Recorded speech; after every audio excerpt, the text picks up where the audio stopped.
Bienvenidos al vídeo sobre la unidad 3 del PER. La unidad 3 del PER hace referencia a la seguridad en la mar, tanto en el PER como en nuestro libro de Neptuno. El examen del PER consta de 4 preguntas sobre seguridad en la mar y ninguna de ellas es eliminatoria. En esta unidad hablaremos sobre estabilidad, medidas a tomar con mal tiempo, remolque y material de seguridad, entre otras. Dicho esto, vamos a comenzar.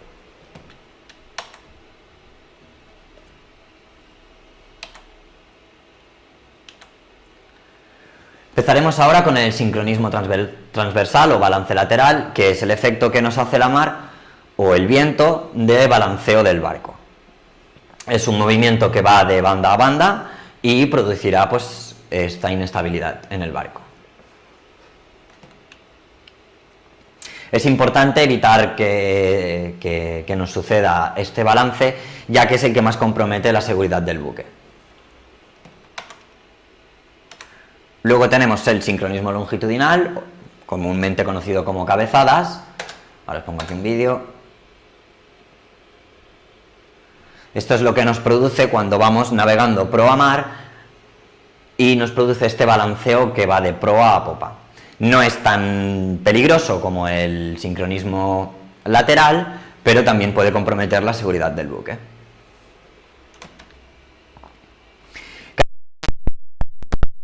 Muchas veces en películas y en más sitios, y básicamente lo que significa capear el temporal es aguantar un temporal. No quiere decir huir de él, sino que lo que quiere decir es aguantarlo, para esperar a que pase o avanzar poco a poco con él hasta pasar este temporal. Vale, os explico ahora un poco con imágenes cómo sería. Siempre nos pondremos amurados a las olas y al viento. De esta forma será imposible o muy difícil que entremos en sincronía transversal, que es la que nos puede hacer volcar el barco o embarcar muchísima agua, que es de lo que tenemos que evitar siempre. Tenemos una máquina mínima avante que nos mantenga la proa hacia el temporal o nos mantenga amurados al temporal, pero nuestra intención no es avanzar. Nuestra intención es mantenernos un poco hasta que esto pase. Lo que podemos utilizar, por ejemplo, es un ancla de capa por la proa, que esto lo que hará será que no nos movamos mucho de la posición. Sí que derivaremos, pero nunca nos pondrá no nos moverá la proa del temporal. Lo que hará será mantenernos tal y como está esta imagen. No avanzaremos, pero no nos pondremos en sincronía transversal, que es la que nos puede hacer volcar el barco. Correr el temporal. Correr el temporal es todo lo contrario. Cuando las condiciones de la mar son muy adversas y son peores de lo que nosotros podemos navegar, lo que haremos será correr el temporal, que es evitarlo, huir de él. ¿De qué manera? Pues mira, lo haremos por la aleta o por popa, intentando siempre evitar embarcar mucha agua y sincronizando con la velocidad del mar. Esto es importante que dejemos tanto el viento como la mar por popa, y de esta forma iremos corriendo el temporal, huyendo de él. ¿Qué peligros tiene correr el temporal? Ahora os voy a pasar unas imágenes. El peligro de correr el temporal es que la ola, que avanza más rápido que nosotros, nos empuja y nos pueda colocar transversalmente, haciéndonos volcar y embarcando mucha agua. ¿Cómo podemos evitar esto? Cuando estamos en una motora, cuando hayamos, lo que tenemos que hacer es esperar a subirnos en la ola con casi muy poca arrancada o incluso en punto muerto, y una vez encima de la ola, dar gas para avanzar con ella. La idea es surfear. Si aquí viene el temporal y este es nuestro barco, lo que intentaremos será que el barco,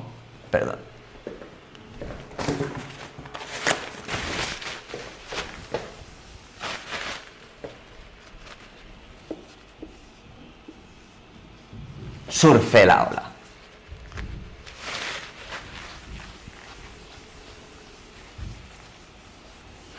Vale. Vamos ahora con las comprobaciones previas antes de salir a la mar y sobre todo las comprobaciones que tenemos que hacer cuando detectamos que va a haber un temporal. Mirar siempre los niveles de aceite, que tienen que estar entre el mínimo y el máximo según lo que mande el fabricante. Nivel de combustible, obviamente, que tengamos los tanques llenos. Luces de navegación. Esto parece una tontería, muchas veces no se hace, pero es realmente importante. Lo que tenemos que hacer con las luces de navegación es comprobar que funcionen antes del ocaso, entre 1 o 2 horas antes de que se ponga el sol. De esta manera, si tenemos algún tipo de avería, tenemos un margen de tiempo para poder solucionarla. Es muy importante que las luces de navegación funcionen bien, porque será la única guía que tendremos cuando sea oscuro y estemos en el mar. Baterías, pues que tengan carga, que estén todo bien conectados, que no estén sulfatadas. El parte meteorológico es muy importante, que cuando vamos a hacer una travesía o vamos a salir a navegar pues, ciertas horas, que miremos el parte meteorológico de la zona, el viento que va a hacer, la mar que va a hacer, la ola que se va a levantar, y todo esto es importante que lo miremos antes de salir.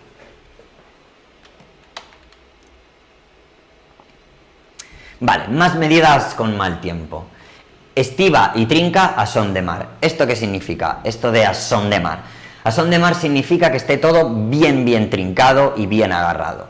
Con esto pues utilizaremos cabos o todo lo que tengamos, pero todo el material tiene que estar bien estivado y sobre todo bien trincado, porque si cogemos un temporal que nos va a hacer balances y cabeceos, evitaremos que los materiales y los elementos que hay en el buque vayan de un lado hacia el otro, pudiendo crear daños al buque, incluso a las personas. Cierre de grifes de fondeo, si nuestro barco va refrigerado, si nuestro motor va refrigerado por agua del mar, es importante que los grifos de fondo estén cerrados si vamos a un temporal. Revisión de portillo de escotillas, que estén todos bien, que funcionen, que cierren bien y que queden abiertos. Y el riesgo de una costa sotavento. Ahora os voy a explicar con esta imagen qué quiere decir esto.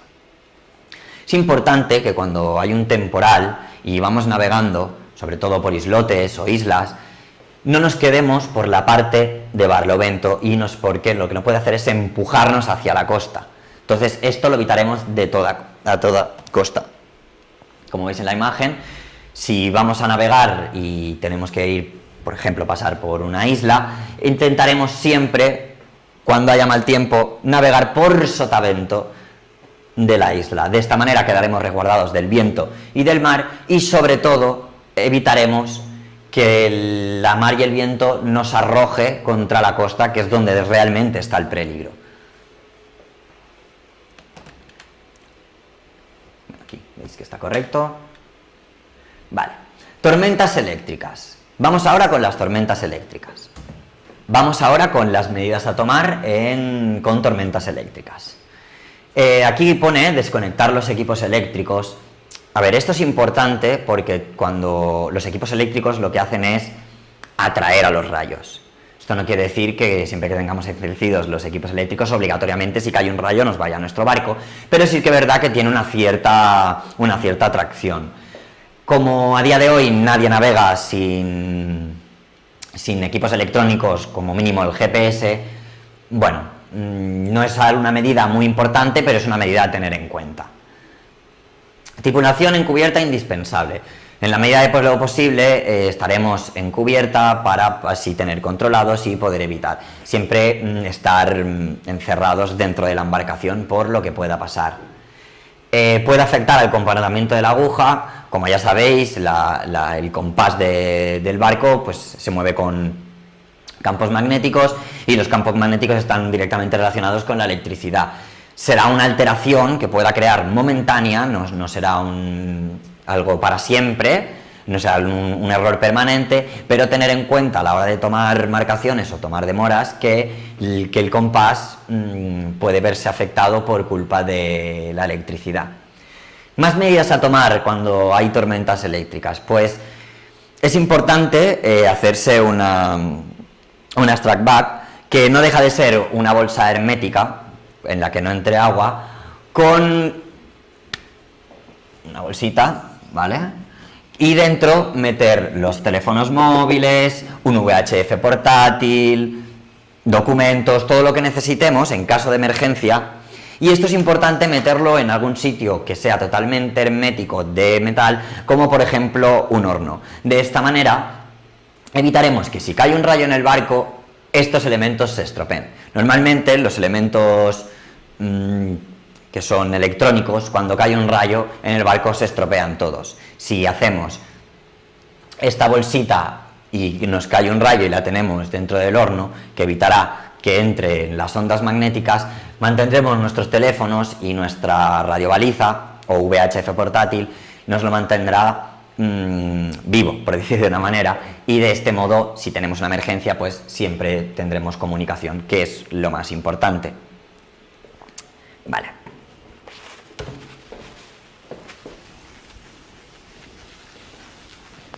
Bueno, seguimos ahora con las medidas con baja visibilidad o niebla. Las medidas con baja visibilidad pues será reducir la velocidad de seguridad de la que hablamos. La velocidad de seguridad es aquella que nos permite gobernar el barco con franquía y con tiempo en caso de colisión. Es el que nos va, la velocidad de seguridad es la que nos va a permitir navegar con seguridad, ¿no?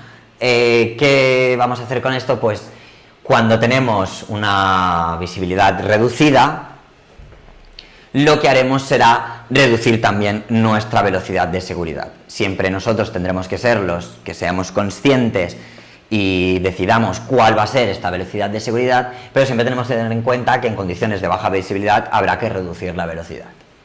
Luces de navegación siempre puestas, obviamente. Aumentar la vigilancia visual y auditiva más todavía de lo que ya se debería hacer. Emitir las correspondientes señales fónicas. Si navegamos cerca de la costa, dejaremos el ancla a la pendura. Y el reflector de radar, bueno, el reflector de radar es obligatorio llevarlo, así que no es una medida con mal tiempo, sino que es más bien algo obligatorio en nuestro barco.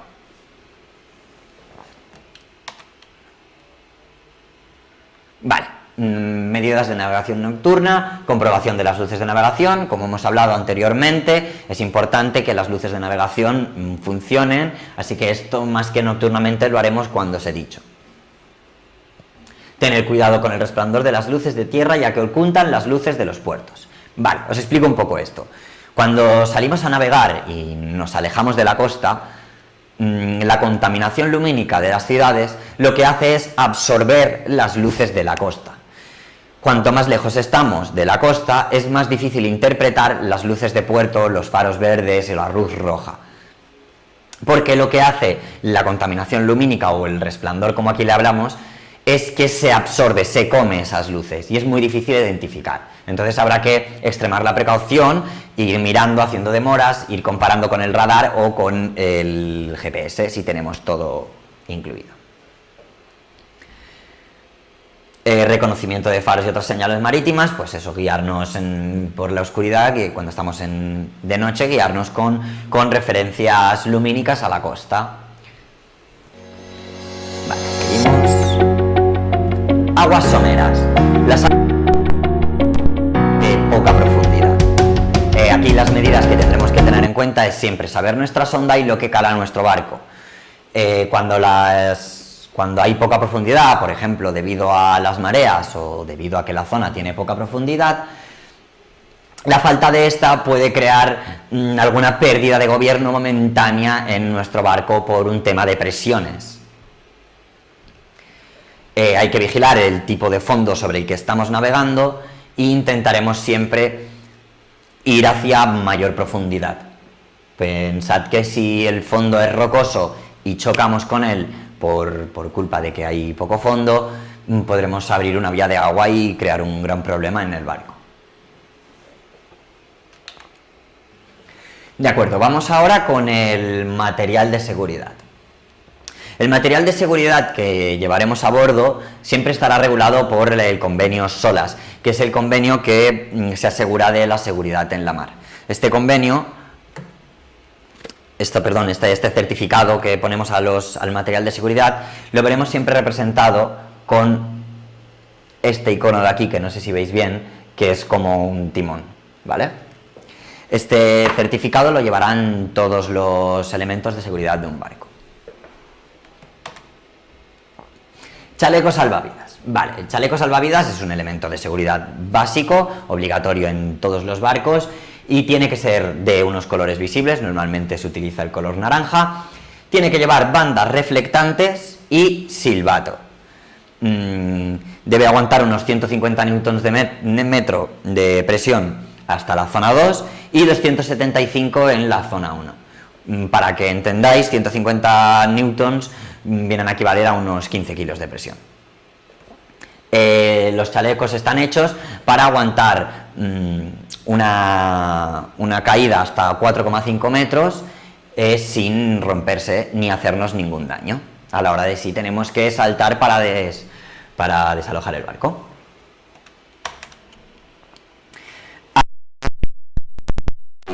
El aro salvavidas, por el SOLAS, igual, color naranja, bandas reflectantes, con luz y rabiza. La rabiza no es más que un cabo que tiene que tener unos 25 metros y que irá amarrado al barco. De esta manera, cuando lo lancemos, no perderemos el aro salvavidas, que nuestra intención es recoger al náufrago.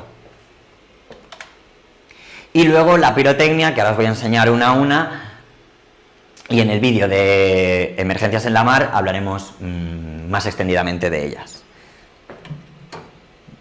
Vale, aquí tenemos lo que vendría a ser una bengala, una típica bengala de señales, son de color rojo, también están certificadas por el SOLAS. Esta bengala se tirarán siempre, bueno, no se tirarán, sino que se utilizarán siempre cuando veamos un barco. Estas señales es una señal para llamar la atención de un barco que está cerca. Las tiraremos siempre por sotavento de la embarcación y con un ángulo más o menos de unos 45 grados. Intentaremos apartar la cara y la cogeremos siempre por el mango, porque esto se pone incandescente y coge muchísima temperatura y nos podemos quemar. Luego tenemos el cohete, que el cohete sí que está hecho para cuando no vemos a alguien, entre comillas. Al coger mayor distancia podemos tirarlo sin tener que ver expresamente a una embarcación a nuestro lado. Siempre es importante que cuando utilicemos los elementos de señales, de socorro, nos cercioremos de que alguien los puede llegar a ver, obviamente, pero el cohete con paracaídas, al tener mayor distancia, pues es más fácil que se vea sin tener que tú ver a la otra persona, o al otro barco, en este caso. Si lo queremos utilizar en condiciones de niebla o cuando tenemos un helicóptero, un Helimer encima de nosotros, no lo lanzaremos hacia arriba, ya que podemos perjudicar al helicóptero, sino que lo lanzaremos como la bengala, con cierta horizontalidad. Y luego tenemos el bote fumígeno, que no deja de ser un bote de humo, que emitirá un humo de color naranja y que utilizaremos siempre cuando esté una embarcación de rescate cerca o cuando tengamos al helicóptero. Cuidado cuando está el helicóptero al tirarlo, porque puede perjudicarlo. La cuestión es que es una marca que solo se puede utilizar de día, ya que de noche el humo no se va a ver.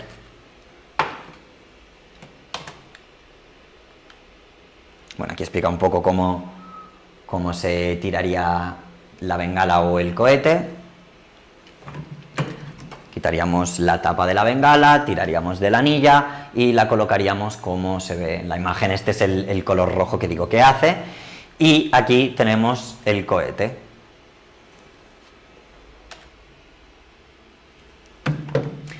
Más de equipos de contraincendios, pues tenemos para achique un cubo de toda la vida para achicar y una bomba manual de achique, y estos son los equipos de contraincendios. Bueno, son extintores y una balda de fuego para poner agua y apagarlo.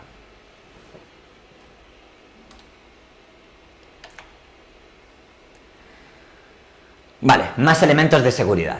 Aquí tenemos el reflector de radar, que es obligatorio llevar siempre en nuestro barco. Esto lo que hace es que cuando un barco o un buque cercano tiene radar, saldremos ploteados en su pantalla del radar. El heliógrafo, o el más comúnmente conocido como espejo de señales, es un espejo que llevamos a bordo para enfocar al sol y con esto hacer destellos y llamar la atención de otra embarcación, de esta manera pidiendo socorro. Grabaos esto a fuego porque es una pregunta que sale muchísimo últimamente en los exámenes del PER: ¿qué es un heliógrafo? ¿O para qué se utiliza? Las bocinas de niebla, para llamar la atención cuando estamos en niebla y no nos vemos, que identifica que en esa inmediatez hay un buque. Arnés y líneas de vida, bueno, tampoco mucho hay que explicar. La línea de vida, ahora os la voy a enseñar, perdón, eso es. Recorren todo el barco, sobre todo en veleros es muy importante, y con el arnés nos engancharemos a la línea de vida siempre que tengamos que trabajar en cubierta y siempre que tengamos que movernos con mal tiempo o sin mal tiempo. Es muy importante llevar el arnés, como aquí podéis ver, atado a la línea de vida. Vamos ahora a hablar de las maniobras de hombre al agua siempre que hayamos visto la caída del náufrago. De la primera maniobra que os vamos a hablar es de la curva de Anderson o curva de evolución. Esta es un método muy sencillo y es un método que se utiliza mucho en veleros, porque independientemente de donde nos venga el viento, siempre podemos realizar esta maniobra. Esta maniobra se basa en cuando vemos el náufrago caer, metemos todo el timón a la banda de caída del náufrago. Cuando nuestro barco haya girado unos 270 grados, volveremos a poner el timón a la vía y reduciremos velocidad, ya que seguramente nos quede el náufrago por la proa. Vamos ahora con la siguiente maniobra, que es la maniobra de Butakov, también muy conocida. El problema de la maniobra de Butakov es que en veleros, navegando a vela, no siempre se puede hacer, ya que según de dónde venga el viento nos impediría realizar esta maniobra. Es una maniobra que se utilizará mucho en motoras pequeñas o incluso hasta 24 metros, que es bastante efectiva. Lo que tenemos que hacer es, igual que en la curva de Anderson o curva de evolución, meter todo el timón a la banda de caída del náufrago. Pero con un cambio. Cuando nuestro barco haya caído unos 60-70 grados, giraremos el timón a la banda contraria de caída del náufrago, buscando el rumbo opuesto de caída. Cuando nuestro barco se sitúe aproado al rumbo contrario, reduciremos velocidad con el fin de encontrar al náufrago por la proa.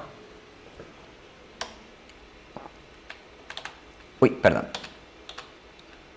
Y ahora os hablaré un poco del método del minuto. El método del minuto es una maniobra que nosotros no utilizaremos casi nunca, ya que no tiene mucho sentido para el tipo de embarcaciones que nosotros vamos a llevar. El método del minuto es otra maniobra de hombre al agua cuando tenemos visto al náufrago, que se utiliza sobre todo en buques mercantes que tienen poca maniobrabilidad y les es más difícil realizar cambios de rumbo.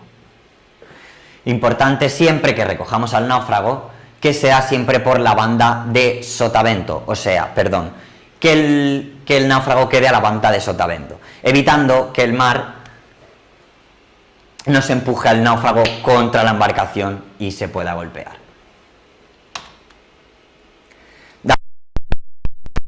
Las maniobras de hombre al agua sin ver al náufrago. Lo único que tenéis que saber es que hay dos tipos de maniobras, que hay alguna más, que es la de espiral cuadrada o la búsqueda por sectores. Lo que entendemos por datum es el punto donde se cree que se ha caído el náufrago y desde ahí empezaremos a buscar con diferentes formas. Venga.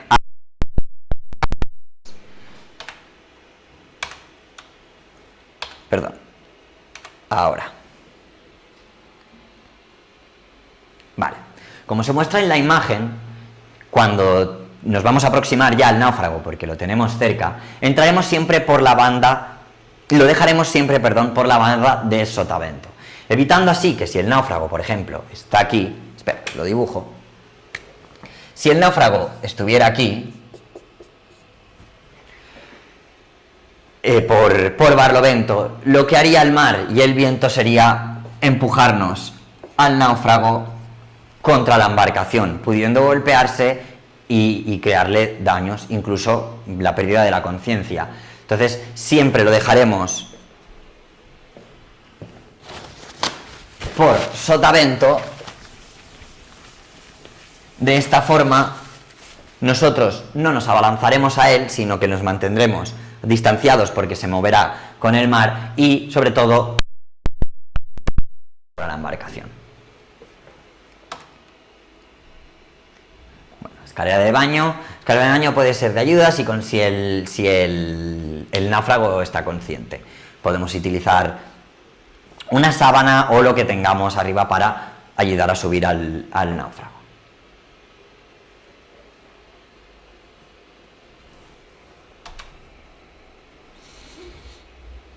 Hipotermia. Bueno, estos son los trastornos que podemos sufrir cuando caemos al mar. La hipotermia es el descenso de la temperatura corporal por debajo de los 35 grados. Lo más frecuente es por inmersiones en aguas frías, pero también por permanecer mucho tiempo en temperaturas ambientales muy frías. Importante. Si se desciende de los 33 grados, se pierde el conocimiento y puede causar la muerte.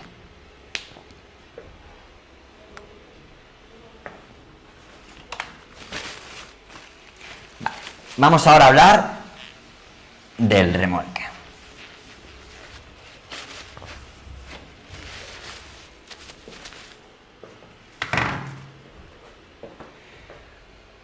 Cuando vamos a remolcar a un barco que se ha quedado tirado, ya sea un equipo de salvamento o nosotros remolcando a otro barco, es importante que si el buque remolcado abate menos que el remolcador se acercará por sotavento, que es la primera imagen, que ahora os voy a explicar un poquito más detallado.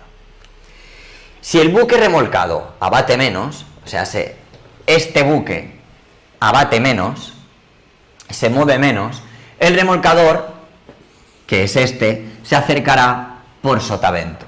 ¿Por qué? Porque si el remolcador abate más y nos colocamos aquí, lo que haremos, o lo que puede pasar, es que nos tiremos encima de la embarcación.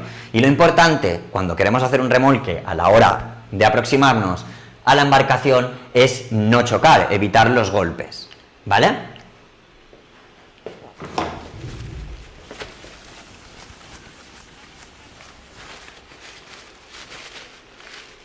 Y, ¿ves? El otro caso contrario. Si el buque remolcado abate más que el remolcador se acercará por Barlovento.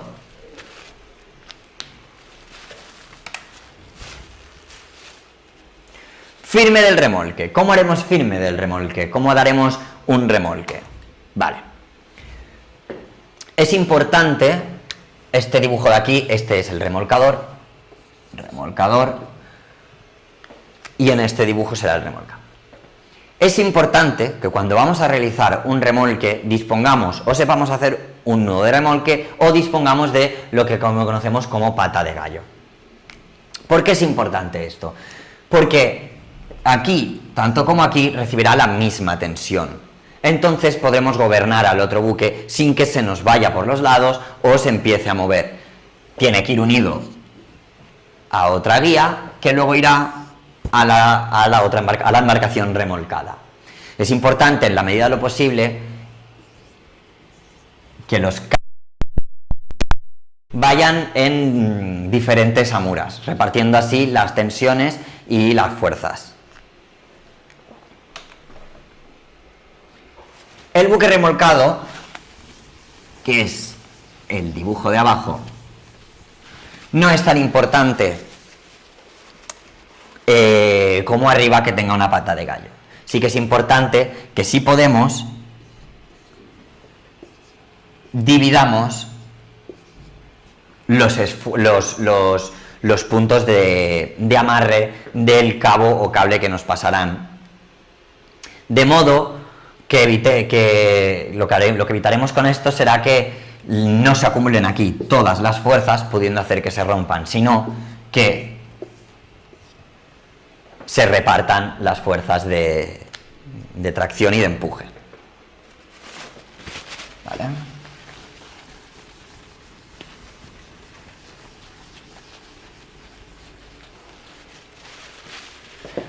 Venga, seguimos. Inicio del tiro. Vale. El inicio del tiro es importante, es casi la maniobra más importante cuando vamos a hacer un remolque. El inicio del tiro tiene que ser despacio, siempre con una continuidad y intentando evitar los estirones. Mira, os enseño un poco otra vez la imagen de lo que hace, ¿de acuerdo? Vale, os voy a explicar un poquito cómo funcionaría esto. Aquí tenemos un barco remolcado y aquí un barco remolcador. Lo que haremos será, primero, darle tensión poco a poco, avanzaremos poquito a poco con poca máquina hasta que el cabo coja cierta tensión y el buque remolcado empiece a avanzar. Ahí, en ese punto, mantendremos la velocidad y luego podremos darle un poquito más. De esta manera evitaremos dar un estirón y evitaremos que se rompa o bien la línea de tiro o bien alguna parte de la embarcación.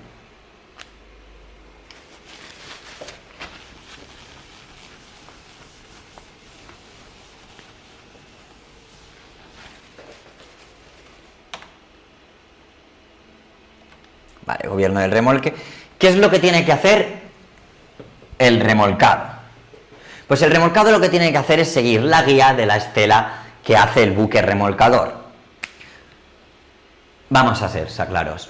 Lo que tiene que hacer es seguirlo, intentar llevar la misma trayectoria que él y no salirse de esta, porque esto puede provocar que sufra daños tanto la línea de tiro como que se vaya a Norris el remolque. Nunca atajaremos, no intentaremos adelantar, no nos saldremos de la estela,